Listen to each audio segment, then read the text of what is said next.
Ayan na po ang final sinigang.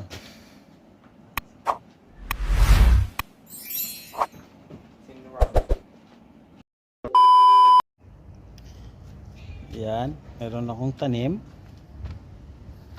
Yeah. Haharbisin ko na siya, babawasan ko. Lalagay ko sa sinigang. Babawasan ko ang talbos ng aking tanim.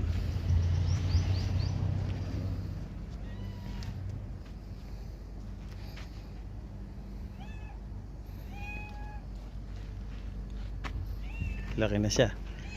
Sa 10 days, ayan na siya.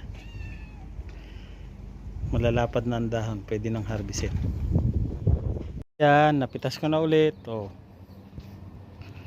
Pitas ko na ang pechay.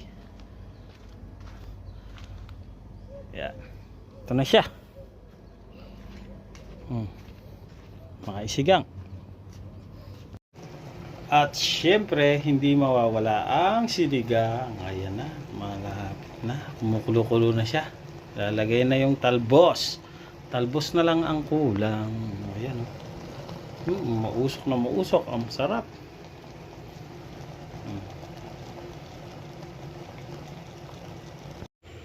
At syempre, hindi mawawala ang talong.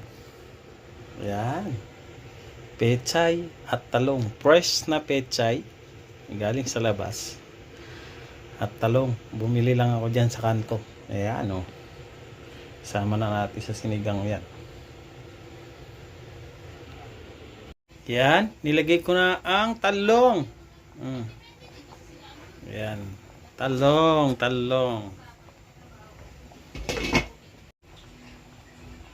At syempre, lalagyan natin siya ng patis. Uy, ayan. Patis. Konting patis lang, huwag marami. Okay. Yan.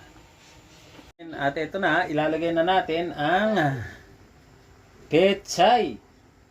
Yan. Ayan. Ilagay ko na yung pechay na bagong harvest. Ayan. Bagong harvest na pechay. Ayan o. Kumukulo-kulo. Ayan. Okay. Meron pang dahon ng kamote. Pampalasa. Lubog lang natin ng konti. Lubog natin ng konti. Ayan. At pagkatapos, takpan lang natin na saglit. At maya maya ay luto na yan.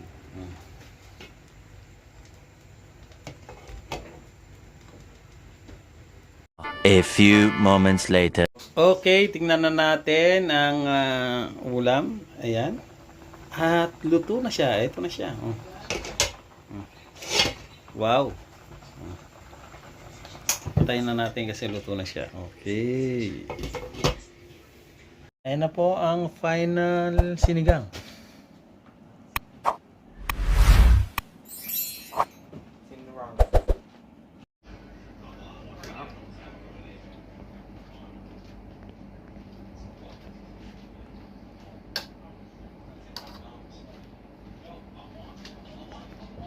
Lagyan natin ng ayan, sumawa na.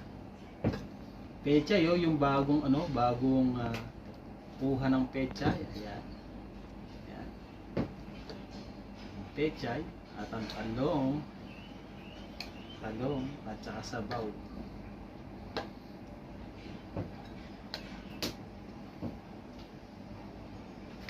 Ayan, tikman natin. First bite. Sarap.